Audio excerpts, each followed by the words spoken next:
Amados irmãos, amadas irmãs, a paz do Senhor Jesus Cristo, hoje, 19 de abril de 2026, estamos iniciando mais um culto.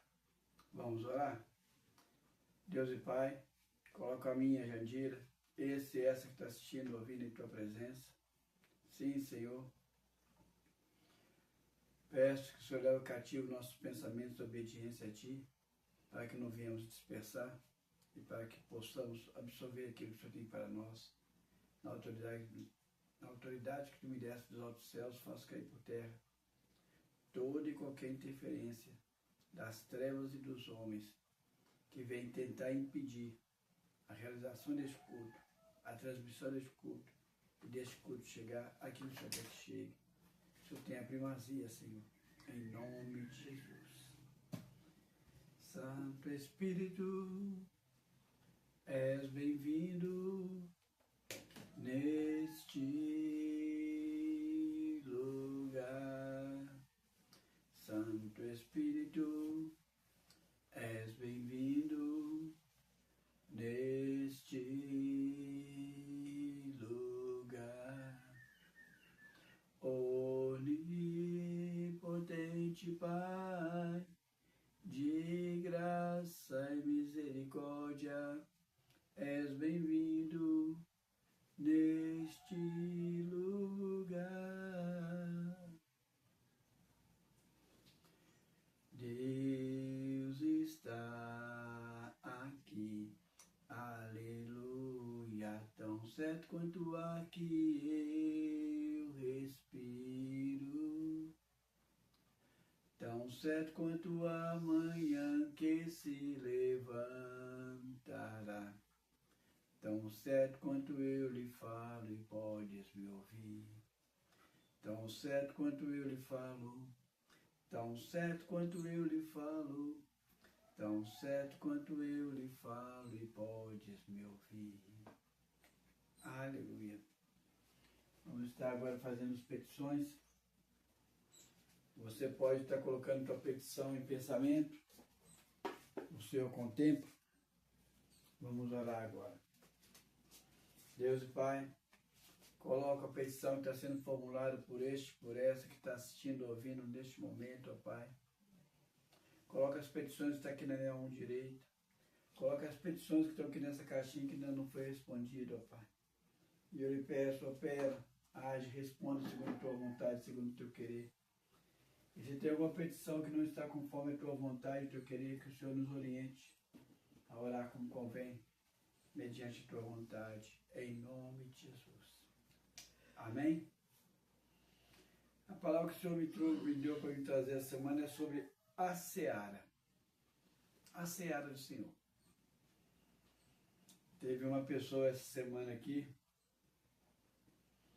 e conversando comigo, falou que andou por muito tempo fazendo trabalho pastoral em casa de recuperação, que teve situações muito delicadas, no meio do mato, coisas mais terríveis. E depois de passar muito tempo, ele sentiu que era hora de dar um descanso, dar um basta. E ele distanciou. Eu falei com ele, olha, não é você que distanciou.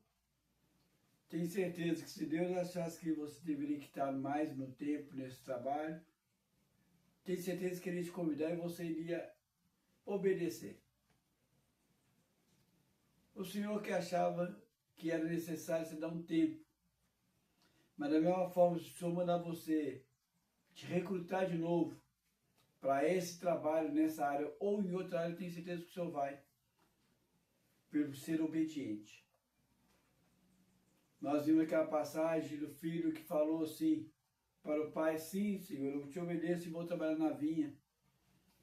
E o outro falou assim, não, pai, eu não vou trabalhar na vinha. Aquele que não queria ir trabalhar na vinha, arrependido foi. E aquele que, querendo, por algum motivo, deixou de ir. Mas a gente procura partir para o princípio, não da pessoa estar usando o eu dela, o livre-arbítrio dela. Mas eu prefiro partir para o princípio do Senhor ser o Senhor da seara. Minha esposa mesmo fala comigo que por muito tempo ela ficou colocando Deus, o Senhor, à prova. E apertando o Senhor no muro chapiscado. Ela falou assim, mas engraçado que não é ele que cai no muro chapiscado. Mais que você aperta o Senhor, mais é você que está no muro chapiscado. E a pessoa chega a uma conclusão disso. De que é bobagem você relutar contra Deus naquele chamado que tem para você. Mas tem pessoas que nem foi chamado para certas coisas para ser feito. E está cheio de ativismo na igreja para fugir da família, para fugir de problemas.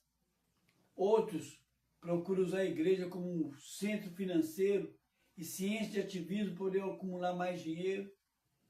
Outros usam a igreja como um status para poder se projetar, para levantar o ego, procurando cada vez mais aparecer. Então tem tanto aquele filho que diz, Senhor, eu vou trabalhar e eu não vou, como tem aquele filho que nega trabalhar e acaba indo trabalhar. Mas também tem aqueles também que vai trabalhar no ativismo e não no chamado do Senhor. E a seara é do Senhor, não é do homem. Tem pastores que se sentem tanto dono da seara que ele até determina que os filhos dele serão os donos daquela igreja assim que ele partir. É um direito natural dos filhos herdar esse espaço pastoral de liderança numa igreja, mas porque Deus assim o quis e não porque o homem assim determinou. Tem pessoas que fazem das maiores tramóias para poder lutar contra as pessoas com relação a cargo, a títulos. E na verdade a seara é do Senhor. Olha aqui que ele fala aqui em Mateus, Evangelho de Mateus, capítulo 9. Evangelho de Mateus, capítulo 9, dos versículos 35 ao 37.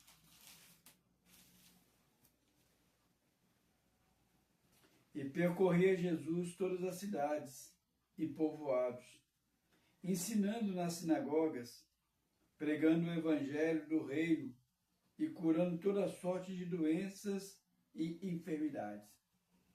Vendo ele as multidões, compadeceu-se delas, porque estavam aflitas e exaustas, como ovelha que não tem pastor.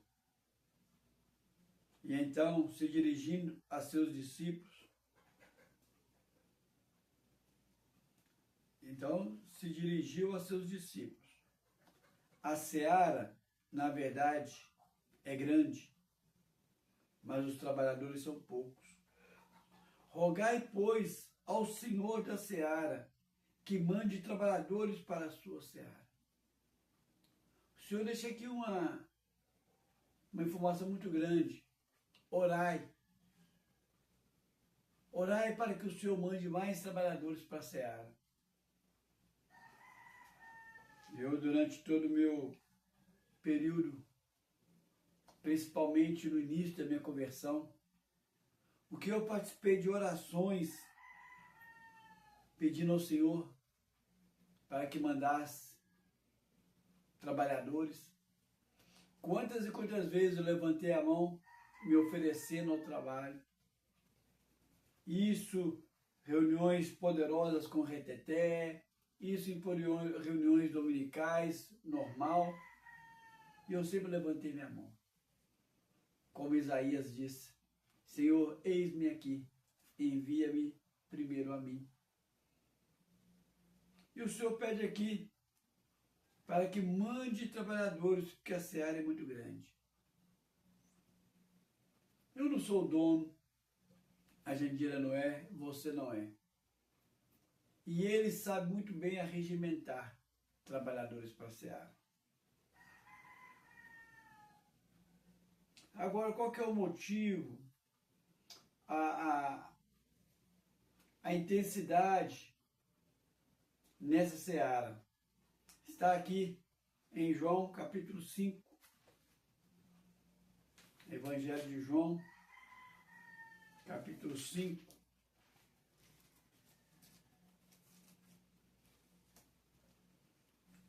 dos versículos 15 a 18, 5:15.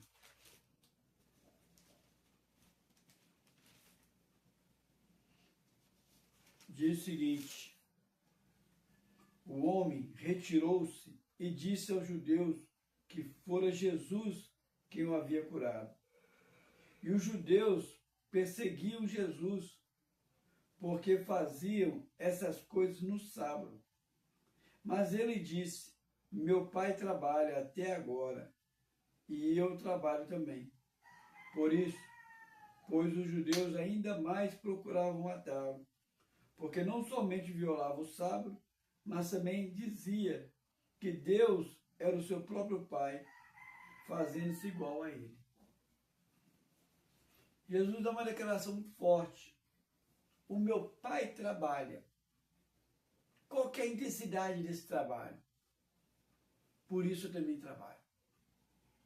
Quando você olha ali em Gênesis, capítulo 1, você vê o Senhor fazendo aquele diálogo com a Trindade e fizeram o universo. Aí as pessoas falam assim, Deus só fez lá naquela época. Deus criou o que ele criou e pronto, acabou. Mas a palavra de Deus diz que Deus é o mesmo, ontem, hoje e eternamente. Se ele é o mesmo, e lá em Gênesis ele criou, ele continua criando. Por mais que a humanidade tente descobrir uma espécie de animal, uma espécie de planta, tanto aquática como na terra, você já percebeu que sempre a humanidade está descobrindo coisas novas. E na ideia deles, eles acham porque não chegaram a alcançar aquele espaço. Mas não. É que eles não percebem. É que da mesma forma que Deus criou no passado, Ele continua criando hoje. Criando no fundo do mar, criando na terra, criando no céu. A palavra de Deus diz que 1/3 dos anjos rebelaram contra o Senhor e foram lançados à terra. Mas esse 1/3 dos anjos, na época que aconteceu isso, na época que aconteceu a situação no céu, era 1/3 dos anjos. Mas você acha que Deus criou só aquela quantidade de anjos e ficou parando por aí? Não. O Senhor continua criando os anjos. O Senhor continua ele criando, continua fazendo. Por quê? Porque como o próprio Jesus falou, porque meu Pai trabalha. E quando o Senhor estabeleceu um plano para poder trazer aquele conceito que Adão e Eva estragou, você acha que de repente o plano foi só regimentado ali, naquele momento que o homem pecou? Mas não. O Senhor continua arduamente trabalhando nesse projeto que vai ser consumado ali no período depois da grande tribulação, depois do milênio, no julgamento final. O Senhor trabalha e Jesus ele veio com esse intuito. Até os 30 anos de idade, ele trabalhou no secular para poder ajudar a sustentar a família. Ele era o irmão mais velho, o filho mais velho de Maria. O padrasto tinha morrido, mas aos 30 anos de idade, ele assumiu o ministério dele e ficou 3 anos trabalhando arduamente. E para ele não existia essa questão de sábado, domingo, de manhã, de tarde, de noite, não. Você via ele de madrugada orando, você via ele de manhã saindo, você via ele de tarde saindo, um sol quente ao meio-dia, conversando com a samaritana. Onde que ele estava trabalhando. E muito incomodou os judeus, por quê? Porque até no sábado ele trabalhava. E ao ser interrogado, ele falou, meu pai trabalha, eu também trabalho. Qual que é a intensidade tem que ser esse trabalho nessa seara? Tem que ser constante. Vi uma pregadora uma vez falando que nós não tiramos folga. E nós não tiramos férias. Onde você estiver, você está trabalhando na seara. A questão é você saber se você vai estar trabalhando na seara para se engrandecer, para enriquecer, ou se você trabalha na seara para obedecer.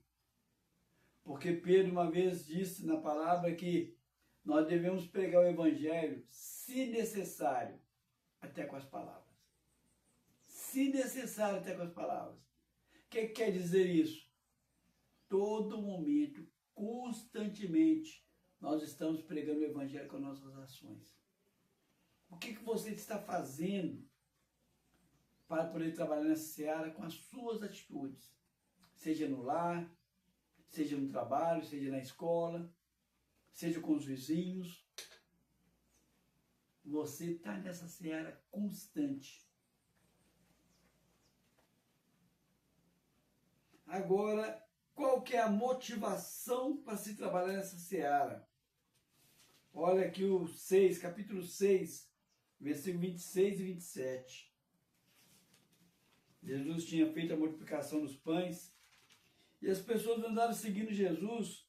E Jesus viu que eles não estavam preocupados com muita coisa, não, eles estavam preocupados com o pão mesmo. Um pão barato, fácil. Aí ele falou no 6, 26 e 27.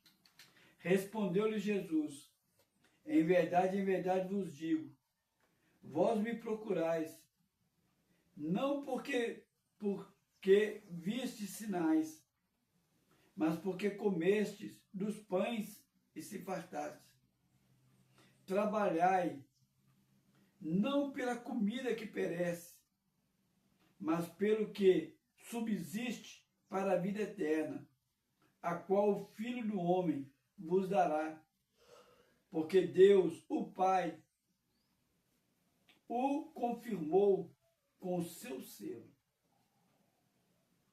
Existem pessoas que fazem coisas lindas aqui na Terra e deixam legado. Morreu Oscar Schmidt essa semana e na internet fizeram uma homenagem bonita para ele, que mostrou do lado dele o Pelé, do outro lado a Ayrton Senna e no meio Oscar Schmidt. E as entrevistas que eu tenho ouvido pessoas dizer é o seguinte assim: ele deixou um ótimo legado. Ele foi um grande homem. Ele foi muito sensível. Ele foi muito companheiro. E todas as pessoas, como um disse também, falou que por mais difícil que a situação tivesse, você só via sorriso no semblante do Oscar Schmidt. É um legado. Ele partiu. Agora, para onde ele partiu, é só ele e Deus que sabe. Nós não podemos julgar. E se para onde ele partiu, se for para estar junto com o Pai, o que ele levou com ele, é só ele e Deus que sabe. Que a palavra de Deus diz que os galardões são aquilo que você fez em obediência a Deus aqui na terra, que vão te acompanhar até o céu. Vão ser transformados em galardões, pedrinhas na sua coroa. Isso é o que está falando nessa palavra.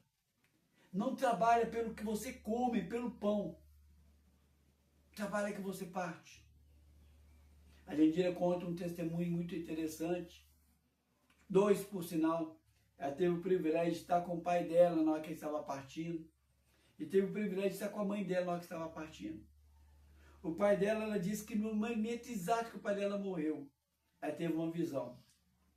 Ela viu o pai dela dando a mão a um anjo e seguindo um caminho sem olhar para trás. E depois, em um sonho, ela viu o pai dela trabalhando numa edificação. Então, dá para a gente poder perceber que ele partiu para o Senhor. Mas quais as obras que o meu sogro fez aqui que acompanhou ele para o Senhor? Ele deixou grandes legados. Mas quais desses legados que transformou em galardão? Só ele, Deus que sabe. Oscar Schmidt, só ele, Deus que sabe. A minha sogra, ela falou que no momento que minha sogra estava para falecer, momentos antes, a minha sogra tinha perdido a fala, e minha sogra olhava para o quarto assim, daquela enfermaria ali, naquele apartamento, e olhava para o lado, ela via acompanhando um ser, algo acompanhando ela, e ela tentava mostrar para minha esposa, e não conseguia falar, e só com os olhos, ela olhava para minha esposa e olhava para ali, para aquele lado, e ela falou que ela via que aquela situação movia, andava, ia andando ao lado dela. E com um semblante muito alegre, ela partiu. Ela viu esse ser aproximando e buscando ela. E depois, eu não sei se foi num sonho ou se foi numa visão, a minha esposa viu a minha sogra tocando num coral. Com um semblante, com uma alegria assim, que não tem como você mensurar. É uma prova de que ela partiu e Deus deu para ela a certeza de que ela partiu para o Senhor. Mas quais foram o que ela fez que se transformou em galardão? O que ela fez que realmente foi obedecendo o Senhor que se transformou em galardão? Só o Senhor que sabe. E essa passagem que quer dizer isso? Não trabalhar pelo que perece, mas trabalhar pelo que subsiste para a vida eterna. A recompensa não é financeira, não é pão, mas é aquilo que vai transformar em galardão. E só transforma em galardão quando você faz o que o Senhor manda fazer. Aqui, ele deixa bem claro o que é essa comida que deve ser feita. No João capítulo 4. Ele deixa bem claro. João capítulo 4, 31. João capítulo 4, versículo 31 ao 38. Ele diz assim: nesse interim, os discípulos lhe rogaram, dizendo: Mestre, come. Mas ele lhes disse: uma comida tenho para comer, que vós não conheceis. Diziam então os discípulos aos outros: ter-se-ia porventura alguém trazido o que comer? Disse-lhe Jesus: a minha comida consiste em fazer a vontade daquele que me enviou e realizar a sua obra. Não dizeis vós que ainda há 4 meses até a ceifa? Eu, porém, vos digo: erguei os olhos e vede os campos, pois já branqueiam para a ceifa. E o ceifeiro recebe desde já a recompensa e entesoura o seu fruto para a vida eterna. E desarte se alegram tanto o semeador como o ceifeiro. Pois no caso é verdadeiro dito: um é o semeador e outro o ceifeiro. Eu vos envio para ceifar o que não semeaste. Outros trabalharam e vós entraste no seu trabalho. No Velho Testamento e no Apocalipse fala sobre a ceifa, ceifar, que seria o julgamento final. Já estava pronto e mandou os anjos ceifar. É outro tipo de seara. Essa seara aqui para ser ceifada é a seara da salvação. E ele fala aqui que outros semearam. No Velho Testamento, os profetas, outras pessoas semearam. E os discípulos aqui chegaram a colher. Esqueci de colocar um texto aqui, onde a palavra de Deus fala que os anjos anseiam levar as boas novas, mas isso foi dado aos homens. É um textozinho que eu ia trazer e eu esqueci dele. Pregaram no passado. Aí falaram que outros trabalharam e você entraste no trabalho. As pessoas acham que chega assim, eu sou dono da obra. Não. Quantos outros trabalharam e você está só dando continuidade? Outros trabalharam e você entrou nesse trabalho. O seu período nesse trabalho é pequeno. A sua participação nesse trabalho é pequena. Você está colhendo aqui o que o outro semeou. Costumam dizer que o evangelho, quando ele é pregado para alguém, é como se fosse uma rocha, quebrando de dentro para fora. O homem está ali dando martelada. Aparentemente, a rocha não mostra nenhum tipo de mudança. A rocha não mostra nenhum tipo de reação. Chega um certo momento que o homem bate um martelo na rocha e pum!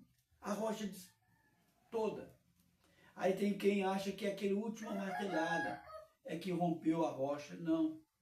Foram as diversas marteladas que foram trazendo fissuras internas, imperceptíveis, e caiu. Quando você leva o evangelho para uma pessoa, ela aceita Jesus, existe várias marteladas que foi dado antes. Deus te deu o privilégio de você ser considerado mãe na fé, ou pai na fé daquela pessoa. Tantos trabalhos que você vai realizar, mas já foi arquitetado, já foi estruturado, já foi feito muito antes. Os primeiros cristãos, eles encontraram uma atmosfera muito tenebrosa. Por quê? Porque no mundo inteiro, imperando o mal, e eles encontraram resistência. Quando o evangelho chega num país, os primeiros cristãos encontram uma resistência muito grande. Por quê? Porque a potestade, o principado daquele país ali está resistindo. E os primeiros vão ter que lutar. Quando você chega numa cidade, em que a cidade, você é um dos primeiros, você encontra uma resistência. Quando você chega no bairro, que aquele bairro ali era totalmente impregnado, você vai encontrar uma resistência. Quando você é o primeiro da sua família a se entregar ao Senhor Jesus, você vai encontrar uma resistência. Por quê? Porque você esteve ali no primeiro. Mas a resistência sua nunca vai ser tão grande como a que Jesus encontrou. Porque ele foi o primeiro de todos, ele foi o precursor. Quem mexe em batalha espiritual sabe o que eu estou falando para você. Você está chegando, pegando um campo já trabalhado, já arado. Pessoas trabalharam, pessoas semearam. Você acha um fardo muito grande, mas outros vieram antes com um fardo maior. É isso que a palavra aqui quer dizer. Mas ele fala aqui que a comida dele, a comida que Jesus queria comer e tinha que comer, era fazer a vontade do Pai.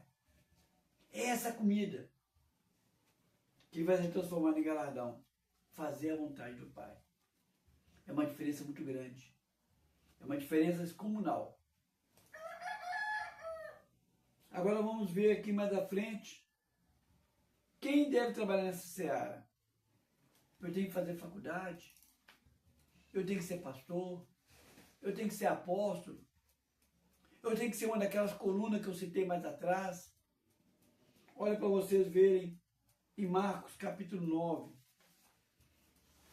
Vini e mexe nessa passagem. O Senhor me traz essa passagem. Eu só esqueci de colocar aquela passagem que os anjos anseiam pregar o Evangelho. Mas você procura e você vai encontrar. O Senhor deu a nós essa tarefa de estarmos nessa seara. Tarefa essa que os anjos almejaram. E eu esqueci de colocar aqui na relação. O Senhor tinha me mostrado sobre essa passagem. Na hora que fazer o esboço, eu fui negligente. E esqueci. Que o Senhor me mostra seu contexto, depois ele continua me mostrando mais coisas, para poder esboçar a mensagem. Marcos capítulo 9, versículo 38 a 41. 9, 38 diz: Disse-lhe João: Mestre, vimos um homem que, em teu nome, expelia demônios, o qual não nos segue, e nós nos proibamos, porque não segue conosco. Mas Jesus respondeu: Não lhes proibais, porque ninguém há que faça milagre em meu nome e logo a seguir possa falar mal de mim. Pois quem não é contra nós é por nós. Quem deve trabalhar na seara? Aqui os discípulos achavam que eram somente os 12.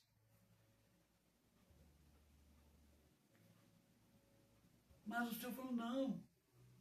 Você não conhece essa pessoa, você não sabe quem que ela é, mas está fazendo em meu nome. E se aconteceu este obedecer dos demônios, não está fazendo só no meu nome, está fazendo no meu nome e na minha autoridade. Porque a gente lembra aquela passagem lá dos filhos daquele sacerdote, lá em Atos, que falou expulsando demônio. Eu te expulso em nome de Jesus, a quem Paulo prega. Aqueles demônios não obedeceram a ordem dele e pularam em cima daqueles. Por quê? Porque não sabiam quem ele era, não reconheceram a autoridade deles. Os demônios falaram: eu conheço Jesus, e sei quem é Paulo, mas vós quem sois. Então, se esse homem que estava expulsando em nome de Jesus, é porque ele não apenas estava usando o nome de Jesus, mas ele estava exercendo a autoridade de Jesus. De alguma maneira, Jesus já tinha encontrado com esse homem. De alguma maneira, esse homem já tinha sido impactado. As pessoas têm mania de colocar aquela questão: fulano de tal não pode pregar não porque não tem experiência. Fulano de tal não pode ser pastor não porque não fez seminário. Fulano de tal não pode cantar não porque não sabe exercer o dom não conhece E com o Senhor a coisa não é assim. Uma taquara rachada pode entoar um louvor cheio de unção e fazer a obra. Uma pessoa que é analfabeta pode se tornar um mestre no ensino. Porque aqui, o descobrir, o buscar, aqui está ligado ao Senhor. Uma pessoa pode ser inculta. Por quê? Porque o Senhor convida todos a trabalhar nessa seara. E o Senhor pede, não proibais. Não, e logo abaixo aqui ele fala, muito interessante sobre o tropeço. Ele fala aqui que ai daqueles que fizeram cair um desses meus pequeninos. Para o Senhor, numa outra feita, ele fala que aquele que trouxer um copo de água e servir os meus ceifadores, recebe galardão. Olha para você ver, tem hora que fala sobre a intercessão. Aquele que intercede por um desses ceifadores, que está levando profecia, que está expulsando demônio, que está levando a palavra, vai receber o galardão daquele que entregou a profecia, daquele que pregou a palavra, daquele que expulsou o demônio. Olha diversas formas. Você entregar um copo d'água, um gesto simples. Você interceder e orar, cobrir em oração aqueles que estão na linha de frente, um gesto simples. Traz para você galardões. Então quer dizer que você, em qualquer momento na sua vida, você pode gerar galardão. O que é galardão? É você fazer a vontade do Pai. E essa fome Jesus tinha. Essa comida ele tinha que comer, que é fazer a vontade do Pai. E ele deixa bem claro aqui, nessa passagem, que não era só os 12, qualquer um que o Senhor convidar. Porque se você fizer por fazer, no máximo que pode deixar aqui é um legado. Mas para transformar em galardão, você tem que fazer aquilo que o Senhor Jesus mandou você fazer. Aí é diferente. Independe do cargo que você tem, independe do título que você tem, independe dos dons e talentos naturais que você tem. Porque a palavra de Deus diz que o Senhor capacita os escolhidos. Olha para vocês verem aqui como que a palavra de Deus fala bem claro. E ele deixa bem claro que você não vai estar sozinho nessa seara. Você não vai estar sozinho nesse trabalho. O Senhor vai estar com você o tempo todo. Olha em Mateus capítulo 28. Mateus capítulo 28, ele deixa bem claro essa situação. Não estará sozinho. Mateus capítulo 28, do versículo 18 ao 20. Quando o Senhor estava para subir aos céus, ele deixa um recado para os seus seguidores, para nós, não só aqueles daquela época. Jesus, aproximando-se, falou-lhes, dizendo: toda autoridade me foi dada do céu e na terra. Ide, portanto, fazei discípulos de todas as nações, batizando-os em nome do Pai, do Filho e do Espírito Santo, ensinando-os a guardar todas essas coisas que vos tenho ordenado. E eis que estou convosco todos os dias, até a consumação dos séculos. E deixa bem claro, olha, vocês vão realizar essa obra, porque eu estarei com você. Você não tem autoridade. E deixa bem claro, Olha o que ele fala aqui. Jesus aproximando falou dizendo: toda autoridade me foi dada no céu e na terra. A autoridade foi dada a quem? A Jesus. E por que você vai exercer essa autoridade? Porque no final fala assim: eis que eu estou convosco até a consumação do século. A obra não é sua.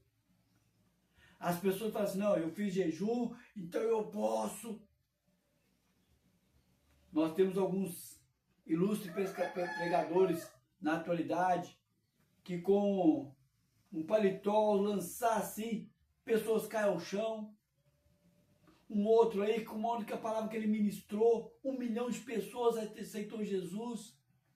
Mas tudo isso acontece, não é porque essa pessoa tem autoridade, é porque a autoridade que é Jesus está com eles nessa obra. Eis que eu tenho toda a autoridade e eu estou convosco até a consumação dos séculos. Mas ele fala uma coisa engraçada aqui, que ele pede: ensinando a guardar tudo o que eu lhe ordenei. Ensinando a quem? Aqueles que ele foi discípulo. Porque tem um detalhe: ide, portanto, fazer discípulo. Você fazer discípulo é diferente de evangelizar. Incrível, né? Quando você evangeliza, você leva a palavra. Você levando a palavra, você vai estar semeando o nome dessa pessoa no céu. Essa pessoa aceita Jesus como Senhor e Salvador. E você vai embora. Porque o seu trabalho ali foi levar Jesus até essas pessoas. Aí lá naquela passagem que fala lá na parábola do semeador, fala que uns que recebem a palavra, rapidamente vêm os pássaros e comem. Outros recebem a palavra e os espinhos lá sufocam. Outros recebem a palavra, caem na rocha e começam a perder raiz. Outros recebem a palavra e produzem 100 por 1. Esses que produzem 100 por 1 são os verdadeiros discípulos. Tem aquelas pessoas que de repente vai só levar a palavra e pregar. Mas quando você fala em fazer discípulo, é você acompanhar esta pessoa que aceitou Jesus até ela se tornar um discípulo à altura. É diferente. Ide e fazer discípulo onde? De todas as nações. Tem pessoas que falam o seguinte: Jesus só vai vir depois que todas as nações tiverem salva. Não. Depois que todas as nações tiverem discípulos. E já tem. Em qualquer lugar do mundo onde que você vê pessoas que nunca ouviu falar de Jesus, tem ali um discípulo do Senhor, que ele já colocou e tem colocado e continua colocando. Uma coisa é você aceitar Jesus como Senhor e Salvador. Outra coisa é você se tornar discípulo do Senhor.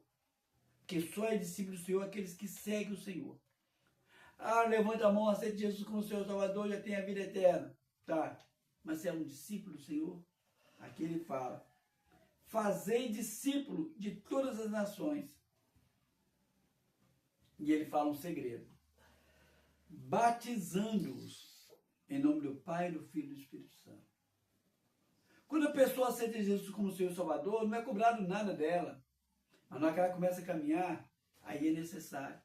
O batismo não é para você ser salvo. O batismo é para os salvos. As crianças inocentes não precisam ser batizadas por criação do Senhor. Quando elas tomam idade da razão, tem que ser batizado. Então, para se tornar discípulo, tem que ter no mínimo o quê? Ser batizado. Ser batizado. Em quê? Em nome do Pai, do Filho e do Espírito Santo, em nome da Trindade. Então, só se torna discípulo partindo do batismo. Esse discípulo, você tem que ensinar a guardar todas as coisas que eu vos ordenei. Não é só você apresentar Jesus, não. É você ensinar para ela todas as coisas que eu ordenei. Aí você forma um discípulo. Aí esse discípulo vai trabalhar na seara. A sua seara é fazer discípulo. E esse discípulo vai trabalhar na seara. Olha o que ele fala aqui. Ele nos ordena, em Marcos capítulo 16, ele dá uma ordem para a gente trabalhar na seara. E ele diz aqui em Marcos 16 que quem estiver na seara não sofrerá nenhum tipo de dano, mal nenhum. É a palavra que promete. Marcos 16, de 14 a 18, diz o seguinte, também nesse mesmo momento que ele está subindo aos céus, foi uma outra visão que Marcos teve, diferente.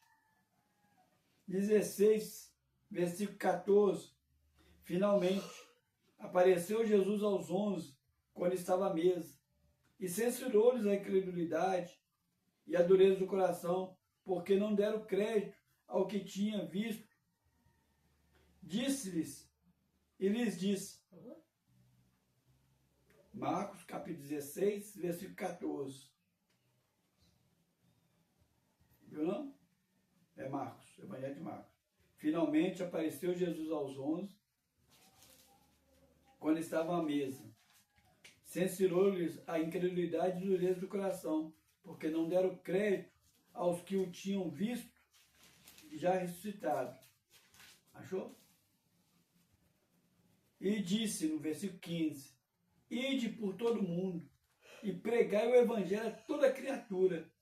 Quem crê e for batizado será salvo. Quem, porém, não crê será condenado. Estes sinais hão de acompanhar todos os que creem.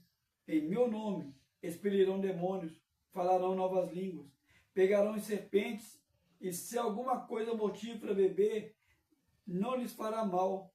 E se puseres as mãos sobre os enfermos, eles ficarão curados. Aqui já fala o contrário. Lá ele mandou fazer discípulo, aqui ele falou pregar o evangelho a toda criatura. Quer queira, quer não queira, quer tempo fora do tempo, pregar o evangelho. Só que você pode esquecer, não pode esquecer do detalhe. Pregar o evangelho não é você importunar o outro que não quer ouvir, não. Porque Pedro falou, nós devemos pregar o evangelho, se necessário, até com as palavras. Muitas das vezes você falar do evangelho com uma pessoa, você vai estar agredindo. Mas você falar do evangelho com as suas palavras, com as suas ações, você vai estar ministrando o evangelho na vida do outro. Para quem? Para toda criatura. Lá é o contrário, lá é fazer discípulo. Exige o evangelho, o acompanhar, exige o amadurecer. Aqui não. Aqui você vai pregar o evangelho a toda criatura. E ele fala, e batizando. Porque quem crê e for batizado será salvo. Porém, quem não crê não vai ser salvo. Ele não coloca aqui o batismo como primordial, mas o crer. Por quê? Porque tem situações em que não vai ter tempo dessa pessoa ser batizada, mas nem por isso vai perder a salvação. Por quê? Porque ele creu. Aqui ele está mandando você pregar o evangelho, não é fazer discípulo. Aqui ele está falando sobre o batismo, mas não é essencialmente o batismo, o essencial é crer. Quem crê e for batizado será salvo, porém quem não crê não será. Então aqui já fala do evangelismo, a toda criatura. Se possível, com palavras, mas principalmente com as suas ações. E ele deixa bem claro aqui que você vai estar nessa seara com poder manifesto. Expulsar demônios, falar em línguas. Ele fala que se você pegar uma serpente, beber bebida envenenada, você não te fará mal. Você vai estar sob a proteção. Por quê? Porque ele está do seu lado. Vai para a seara. Ele vai te capacitar. Outra coisa que ele fala aqui, para não perder muito tempo, quando o tempo está vencendo, Jesus dá um alerta. Não vai na sua força, não. Espera. Espera. Olha para vocês verem aqui em Lucas, capítulo 24. Também na hora que ele partiu. Tudo isso aqui é na hora que ele partiu, mas foi uma visão de Mateus, uma, a visão de Marcos, outra, e a visão de Lucas. Ele fala algo incrível aqui na visão de Lucas, ele fala algo diferenciado. 24, 44 a 49.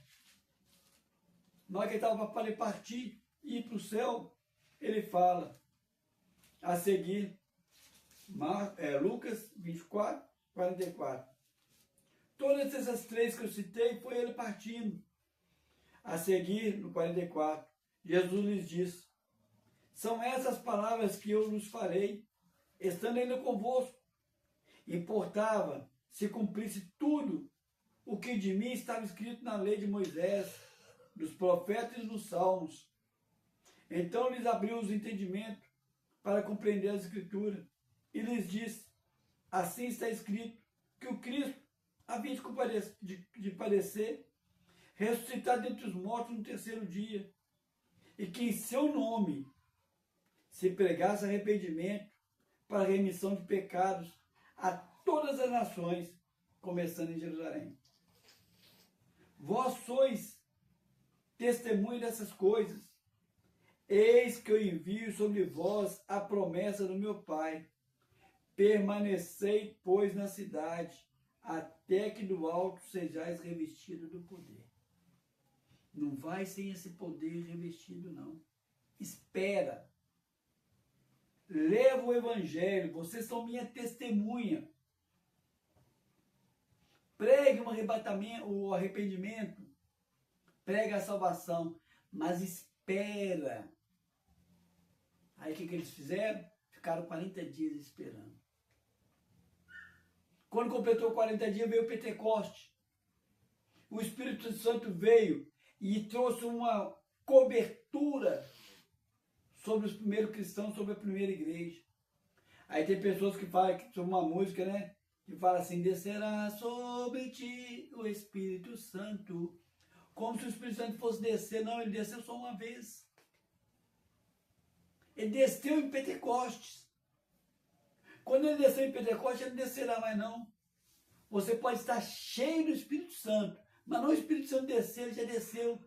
A obra da igreja, ela só existe por causa desse Espírito Santo.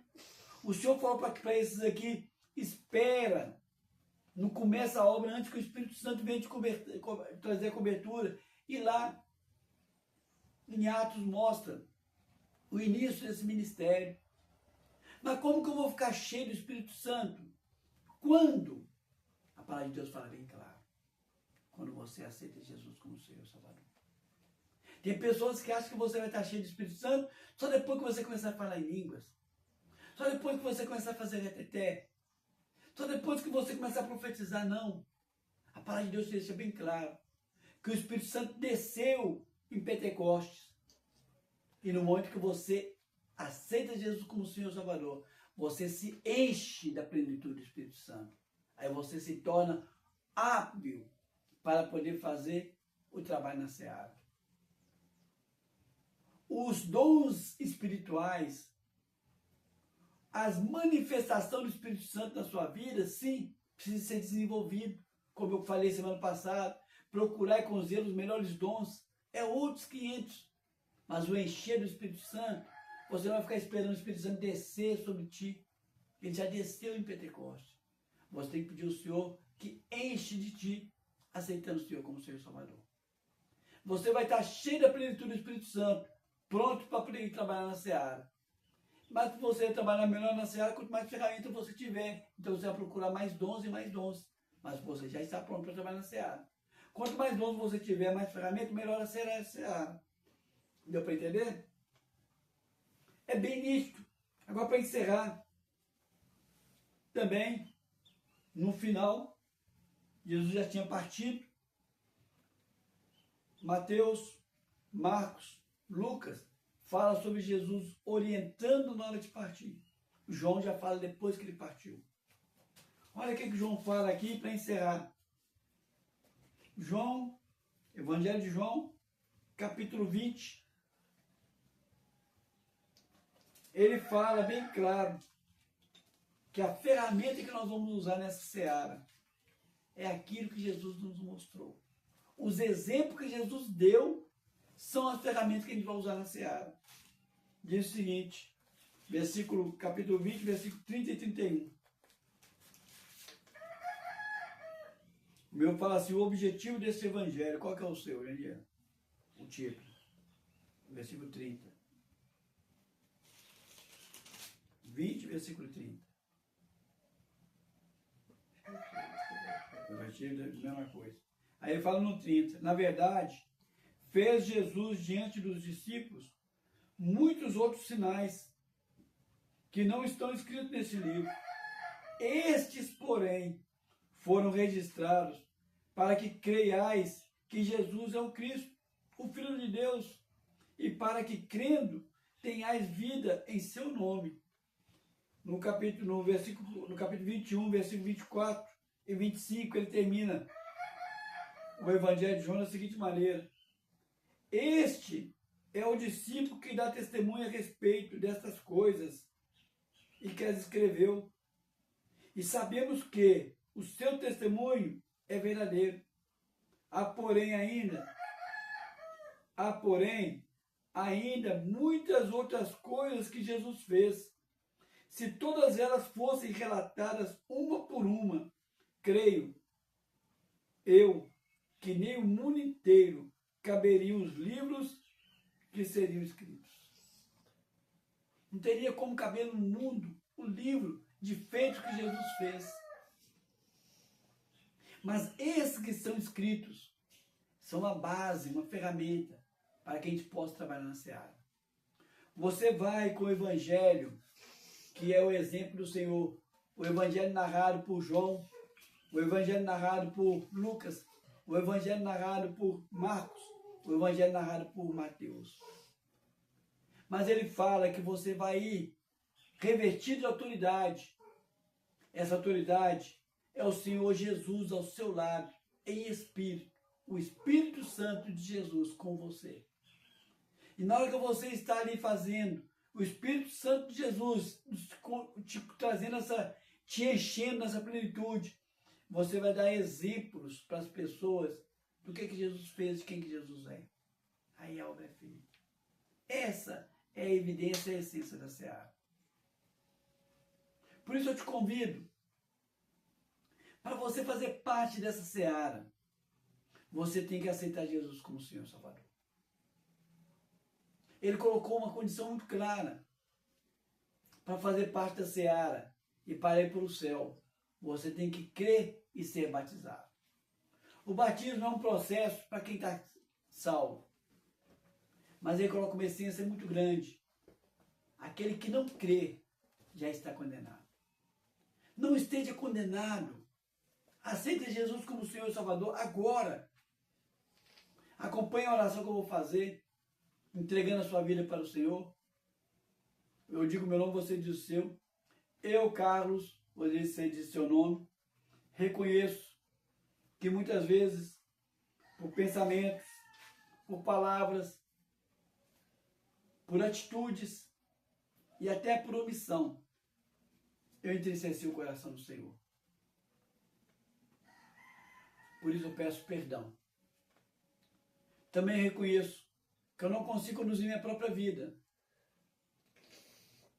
Por isso eu coloco a mim, tudo que eu tenho, todos que eu amo, aos teus pés, para o Senhor fazer o que o Senhor bem quiser fazer. Peço também que o Senhor escreva o meu nome no livro da vida. E a partir de agora, da minha parte, eu reconheço Jesus como o meu único e suficiente Senhor e Salvador. Amém? Agora me dirijo a você, que sabe tudo que eu estou falando. Você que esteve nessa seara. Talvez a única coisa que você tenha feito nessa área foi ter entregado um copo d'água. Talvez você nessa área você já foi mais ousado e você intercedeu por aqueles, por seu pastor, por os evangelistas, para pessoas.